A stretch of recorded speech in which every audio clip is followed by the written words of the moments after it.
Oke, di video ini gue akan bahas tentang cara merubah hidup. Kesannya lumayan ribet ya, cara merubah hidup gitu. Biasanya gue bahas tentang uang, tapi kali ini gue akan bahas sedikit berbeda. Dalam kita mau merubah hidup, ini biasanya ada dua kata yang selalu dilontarkan baik kita sendiri, teman-teman kita, maupun orang tua kita yang menurut gue berbahaya kalau disalahartikan. Dua kata ini adalah kata puas dan kata bersyukur. Ini mungkin kelihatan sepele ya, tapi ini video yang gue buat berdasarkan perbincangan gue dengan teman-teman gue dari berbagai kalangan, dari yang paling bawah sampai yang paling atas. Setelah gue amati, dua kata ini merupakan hal yang fatal ya, hal yang krusial dalam menentukan bahwa apakah orang itu bisa merubah hidupnya atau tidak. Mungkin kalian bingung, tapi gue akan jelaskan di sini. Banyak orang yang akhirnya itu walaupun misalnya dia punya api nih dalam dirinya, dia punya ambisi, dia udah dulu dia pernah mikir bahwa gue mau jadi seseorang yang berbeda dibanding orang lain. Tapi apinya itu akhirnya padam karena dia terpaksa untuk puas. Karena orang di sekitarnya justru menarik dia mundur dengan kata-kata bersyukur. Orang tuanya bilang dia harus bersyukur, teman-temannya bilang dia harus bersyukur. Dan akhirnya dia melakukan yang namanya puas. Padahal dua kata ini punya arti yang sangat jauh berbeda. Orang yang bersyukur belum tentu dia sudah puas. Dan orang yang sudah puas belum tentu bisa bersyukur. Kepuasan itu adalah suatu kondisi di mana lo akhirnya dapetin hal yang lo mau. Contohnya misalnya waktu itu lo naik motor, lo mimpi untuk bisa naik Avanza, lo dapet Avanza,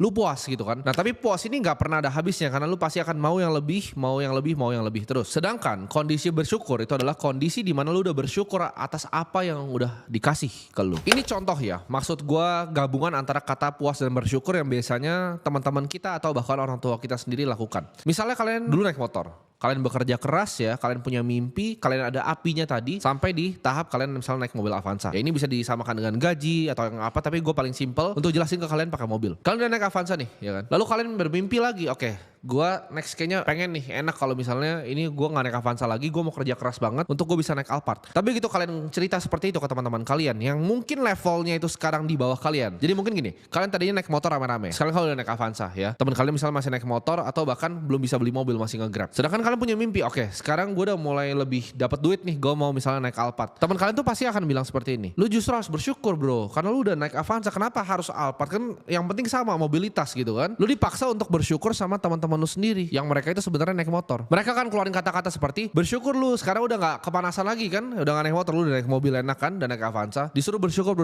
dan akhirnya lu di tahap puas, karena lu pikir juga, iya juga ya, gue harus bersyukur bahwa gue udah naik mobil Avanza. Dan mimpi Alphard lu yang dulu itu dikubur dalam-dalam.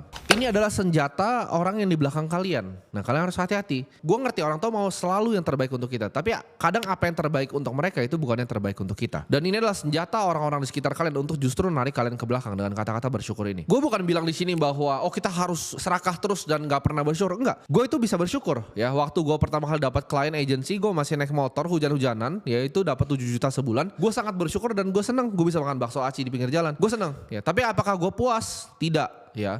Ketika gue lihat orang naik mobil, gue bilang oke, gue bisa nih beli mobil sendiri. Gue pengen untuk gak bisa hujan-hujanan gitu. Gue pernah sekali sampai sakit gue naik motor hujan-hujanan, gila gue keciprat gitu kan. Karena waktu itu gue mesti ketemu klien gue. Nah itu hal yang gue gak mau lakuin lagi di hidup gue. Dan dari situ walaupun gue bersyukur atas kondisinya, at least gue masih bisa makan, gue bisa dapat uang, ada orang-orang lain yang gak dapat uang. Gue bersyukur tapi gue gak pernah puas. Nah ini berlaku juga sama di gaji. Misalnya contoh kalian punya gaji 7 juta gitu kan, di atas UMR sedikit. Lalu kalian cerita ke teman-teman kalian kalian bilang, lu bersyukur dong gaji lu 7 juta, orang ada yang gajinya 2 juta aja bisa makan. Nah itu kan gak bener gitu. Bersyukur itu jangan dijadiin tameng ya. Apalagi kata-kata yang satu lagi yaitu sederhana. Nah orang banyak campur-campurin lagi nih antara tadi bersyukur dengan puas dan juga kata-kata sederhana ini. Orang banyak bilang, oh gue tuh sederhana gitu kan. Gue sederhana makanya gue naik misalnya mobil Avanza. Tapi kalau lu emang beneran mampu, kenapa lu gak beli aja gitu. Kalau misalnya setiap kali gue paling gatel kalau gue tuh dengar misalnya orang ngomong gini di sosial media. Oh gue tuh sebenarnya mampu tapi gue cuma beli aja Avanza. Kalau duit lu 200 miliar terus lu beli McLaren 9 miliar emang ada artinya buat lu. Itu kan sama kayak lu punya duit 5 miliar beli Avanza kan. Berarti kalau lu memang belum punya mobilnya, lu yang memang kagak mampu gitu. Bukan lu bilang oh duitnya ada tapi gak dipakai untuk beli mobil. Itu artinya duitnya belum ada. Ya kalau cuma duit lu 10 miliar lu bilang mau beli McLaren ya kagak mampu harga 9 miliar. Tapi kalau duit lu 200 miliar lu beli itu 9 miliar ya gak masalah gitu. Nah kata-kata seperti ini yang bilang oh gue sederhana, gue gini aja cukup, itu yang justru pelan-pelan itu bikin api lu yang tadinya misalnya lu di SMA, lu di kuliah itu ada apinya pengen jadi seseorang. Itu yang bikin orang akhirnya jadi manusia gak berguna, cuma jadi pengangguran di depan teras, ngerokok, baca koran, terus udah hidupnya begitu-begitu aja. Karena tadi dia bilang oke, gue udah puas, Gue bersyukur, gue udah puas, dan gue tuh orangnya sederhana. Kalian mencap itu di diri kalian sendiri terus, dan dunia itu gak pernah akan kasih apa yang kalian beneran mau ke diri kalian. Karena kalian sendiri yang cap, oke, gue tuh udah sederhana, gue begini gitu. Udah taraf hidup gue di sini, dan api itu akan mati. Dan ketika api itu mati, udah gak bisa nyala lagi. Jadi buat kalian yang apinya justru udah mau mati karena teman-teman kalian, ini gue pengen nyalain lagi di sini. Kalau lu bilang lu mau merubah hidup lu, tapi kerjaan lu tuh cuma taruh pantat lu itu di kasur lu, ya. Lu adalah orang idiot. Karena gak ada perubahan yang lu pernah melakukan di hidup lu. Mungkin kalian bilang kayak gini, tapi gue udah coba kok. Gue udah coba untuk bikin bisnis, gue udah coba untuk trading, gue coba untuk lakuin hal-hal ini, gue udah coba untuk belajar ini, tapi kenapa gagal semua? Ya udah deh, akhirnya karena gue tadinya kerja nih, gue coba cari side hustle, gue coba tapi gagal semua. Ya udah, jadi gue bersyukur kok dengan apa yang gue udah kasih, dengan gaji UMR gue ini gue bersyukur. Itu lo orang idiot, gue bilang sekali lagi,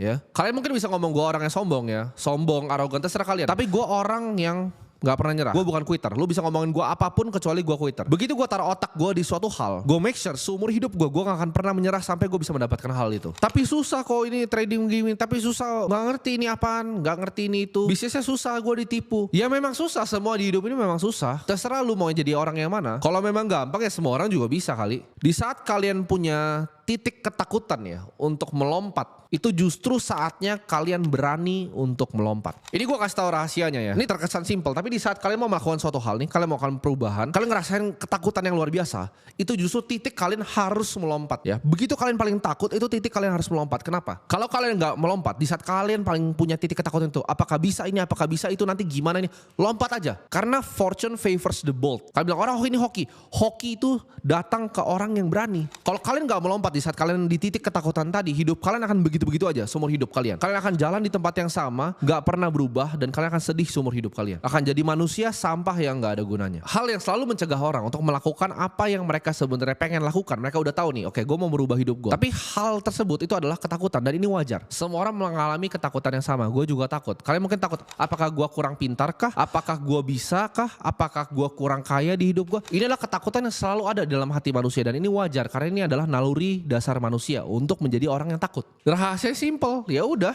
telan aja dan lompat gitu.